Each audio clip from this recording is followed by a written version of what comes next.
thank you for inviting me. This is such an honour. I've never done anything like this before, so this is going to be really good fun. My name's Jim Duff. I was formerly the collection care manager at the University of Manchester Library, which meant that basically I was overseeing the team who was responsible for looking after all the collections across all the sites. So that effectively meant, I think, 3 main libraries, 7 site libraries, and 2 off-site stores. In total, I think we look after about 4 million individual items, including archives, and that was a team of 10. So basically, we were all responsible for about 500,000 items each, which obviously logistically is virtually impossible. But that's what that was what I was working at up until 2020, when I took early retirement. Ended up volunteering at the Portico through a friend of mine, Tim Higson, who I used to work with at the University of Manchester. And this is how you and I met, because you're also a volunteer at the Portico. If you want a quick backstory, I was brought up in, obviously going with accent, I'm Scottish, so I was brought up in the central belt of Scotland, a small ex-mining town called Kilsyth, which is midway between Glasgow and Falkirk. Very much a working class upbringing, lived in a council house. I actually left school at 16, didn't go to university, because at the time that was a time of very high unemployment. And really, it just seemed like the best thing to do was to try and get a job rather than go on to university with not necessarily the greatest of prospects. I was very fortunate to get an apprenticeship with a commercial bookbinding firm called Riley, Dunn and Wilson in Falkirk. I served a 4-year apprenticeship there, old traditional craft apprenticeship. Part of that was 3 years study at the Glasgow College of Building and Printing, where I got all my trade certificates and craft certificates to advanced level. I worked at Dunn & Wilson's for another couple of years, I think, and then moved to Manchester in 1983, where I got a job as a bookbinder / conservator at the University of Manchester. And I should say I spent my last year or so in Riley, Dunn & Wilson's, or Dunn & Wilson's as they were then. They added the Riley part to the name to the firm later on. Was spent in the conservation department, and that was basically doing high level sort of what would now be classed as restoration binding rather than conservation binding on better quality work. So it was leather rebinds, calfskin rebinds, that sort of thing. So anyway, I got the job in Manchester in 1983, and at the time they were planning to set up a conservation department, which initially was a 2-man operation. The University of Manchester, at the time when I joined it, had an old school bindery. They were mainly, the work was based around rebinding the main library material, which was for general use by the students. At the time, there wasn't an awful lot of attention paid to the special collections at the John Rylands Library, and I was brought in to help set up a studio to get that kind of work off the ground. And but we did operate in a very low level, and again, doing similar work to what I'd done in Scotland, which was mainly restoration type binding as opposed to conservation. We can go into the differences later on. Continued in that vein till about late 1990s, actually. No, sorry, I tell a lie, about 2003, when the then manager left, we had a new manager came in who changed the ethos of the department from binding to collection care, which really is, and it's the kind of stuff we've been trying to do at the Portico. It's a holistic approach to looking after library collections, where it encompasses conservation and preservation. And the differences between the two of those is conservation is when you actually intervene to fix a problem. Preservation is everything associated with preventing deterioration of library stocks.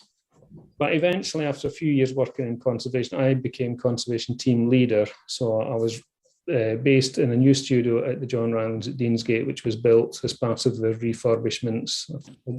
I did that as conservation team leader up until 2015, when the manager left, and then I got her job, and then I was responsible for running the whole department across all the teams. So we had 3 studios, a conservation one in Deansgate, a preservation studio at the Jewel Library, and another small studio at the main library where we did some interventive works, in the open shelf main library student collections. And that's a very abridged version of how I got to where I was. And I did that. It's not sometimes easy to squeeze so many years of experience in a few sentences. But if I want to summarize everything in one sentence, you work with treasure, and yes, you help books being kept for future generation. And this is, as you mentioned earlier, this is how we actually met. I have recently joined group of volunteers working at Portico Library, and I'm lucky enough to be working with collection care. So thank you very much for everything that you do, and thank you very much for everything that you teach me. I'm so glad that you and many others like you are working on that one. It's so important. This is a very strange age, and we all think about electronic version of books, and we are looking at books that we have online, and to come across places like Portico Library, where the main collection is actually something that you could reach out, touch, smell, feel, and read, basically. How do you describe books that are in print, and why do you think it's important that we want to preserve this for future generations, basically? Well, it's print medium. It has lasted for centuries in all its forms, and all the different cultures have different forms of written communication. If you go in any historic library, you will see, in the Portico, it's predominantly a print-based collection. I don't think, apart from archive material, there's much in the way of a manuscript collection. But if you think, for example, in a comparison between a print and an electronic media, last week in the Portico, you found on the shelves, I think it was a book on King Henry VII, and it was printed in 1622. Now, if I remember correctly, you were really amazed at how good it looked. It didn't look like 400 years old. The paper was in wonderful condition. It had lasted all that time because it was made from quality materials. It was a quality paper. It was printed in a quality ink, and we looked at the different kind of inks that were involved in the process, and you could see between the manuscripts, which had been added later when someone had, one of the previous owners of the book had put their signature on, and that was beginning to degrade, and there was some acidity in the ink in comparison with the ink in which it was printed with, which had lasted. And that's it. It was 400 years old. It was perfectly usable, virtually no degradation. The paper was as good as the day it was produced. If you compare and contrast with, let's say, just wind the clock back 20 years when floppy disks were the thing, can you use a floppy disk now? That's true, we cannot. You can. And this is the problem with electronic media. Because it's changing all the time, the technology is moving forward. The technology quickly becomes obsolete. So what you use to read your floppy disk, you can't get an old computer now, and you can't get spares for it. So a lot of the recent media isn't going to last very long, and it's storing up a problem for archivists in the future, because how do you preserve digital media when it's moving forward at such a pace and all the technology very quickly becomes obsolete? I mean, I'm talking to you now in a laptop, a MacBook, which might last 10 years if I'm lucky. True, yeah. You can see the value. Print, and certainly most of the old print, was designed to last. Modern print less so. That's because of the paper involved is quite acidic, and it won't last, but it can certainly be made to last longer. Even the worst print media can quite often outlast electronic media. So but in answer to your question, why is it important to protect the past? Because it is the past, it's our history. We learn from the past. You, again, thinking back to your personal experience, you found a book in the Portico that, as a pharmacist, you found a book on pharmacy, I think from 1700s. Was that interesting to you? Amazing. It was like finding a treasure every time that I go to Portico. It's a case of looking for unusual or old books, something that's, you could, and we are very lucky that we could hold those books, those Yes. treasures in our And you hands. can see how people in your profession operated, or your former profession, I should say, sorry, operated 200 years ago. That's true, yeah. That is not going to exist in electronic format because everything is about now. It's about today. What happened 2 years ago is almost obsolete. The past is so important. We learn so much from the past, and just generally slows down people's sort of pace of life. If you're dealing with historic materials, you have to take time. It's not instant. It's difficult to read sometimes. It makes you slow down and appreciate past art forms and learning. Yeah, as a friend of mine once said, the beauty of reading a book is that it slows you down because you need to sit down, and all senses got to be involved in relaxation method. They quite try to induce that for you, that experience. You got to be in the moment. You got to forget everything else. It is amazing that we have collections like the collections that we have in Portico, and I do urge everyone that obviously live in locally, have a visit. If you haven't seen this fantastic library, do make an effort. It certainly is amazing. I mean, the first time that I saw it, I was amazed. Yeah, it's a wonderful library and a wonderful building as well. Yeah, yes. I don't know what the situation would be in future with respect to old books, and whether we are still going to be able to handle them or not. But once the situation... Absolutely, that's what conservators are there for, because there's no point in a library keeping books hidden away. They're there to be used, they're there to be looked at. Otherwise, what's the point of their existing? True, yeah. For me, being able to walk to a library and, reach out for a book and take it off the shelf is like picking up a fruit from the tree. It's kind of like making the whole thing real and really enjoyable. So yeah, it's new experience. So we are very lucky to have places like Portico Library, obviously. And the John Rylands as well. I must give a plug to them for people in Manchester. Please, now it's open to the public, I think, without booking once again. So please, if you get the chance, go in. It's one of the most amazing buildings in Manchester. And the treasures they have in there are just phenomenal. Coming a little bit out of the subject of books and look at life in general, how would someone who knows how to deal with problems that might occur in terms of books, how does that person deal with problems in real life? Oh, I think I've always been... if I go on to allude to one of the best influences, or persons, one of the biggest influences in my life is probably my grandmother, my maternal grandmother. And she went through life without really ever having a bad word to say about anyone, and always trying to do what is the right thing to do. And I think in life, and also thinking in my previous role as a manager, you're trying to do what's right, cause the least amount of harm for the best result. You can't please everyone all the time, but what can you do that does the most good, let's say? I think in dealing with problems, I try not to let things get to me too much, and I try to look for solutions. Always try to look for solutions. And if your problems are with other people, talk to them, find out what their issues are, what you're trying to resolve, what kind of outcome is everyone looking for, what's the best outcome for everyone. But most importantly, talk to people. I think that's the most important thing most important piece of advice I'd give anyone.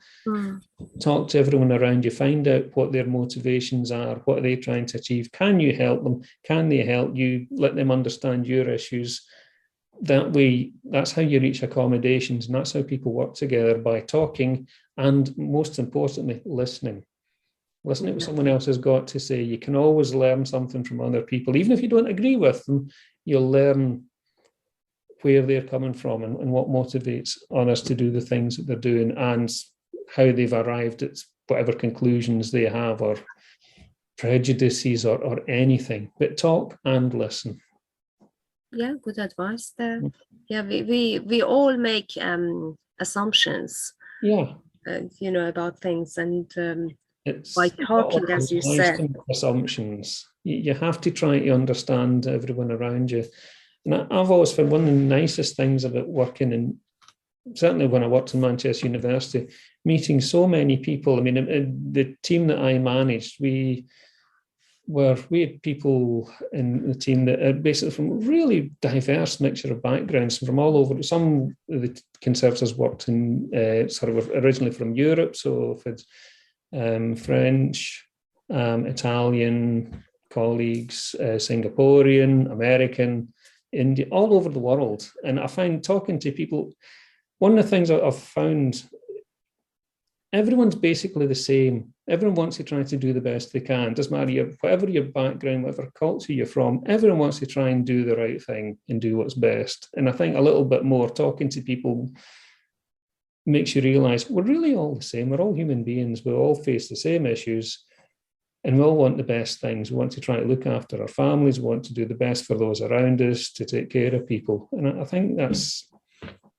one of the nicest things about working in an environment like in a library. You do meet people from so many different backgrounds and so many different cultures. And it's a very enriching experience to find people with really different life experiences to yourself and to share what's gone on in their lives and how they've got to where they are today. I've always found that fascinating. Listening is every bit as important as talking, because if all you do is talk, you're not taking anything back. You're trying to get just people who talk all the time. They're only interested in getting you to listen to their opinion, but it's really important for you to listen back and find out where they're coming from. And that's how, certainly for anyone who manages a large team or works in a large organization, you don't get anything done unless you talk and listen.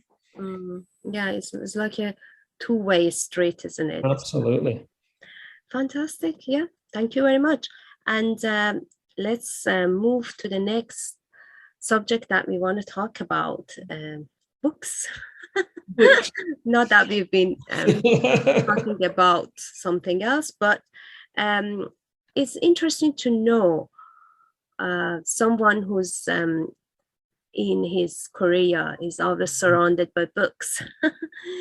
Which book or books would be something that comes to mind in terms of having an impact on your way of thinking or your life?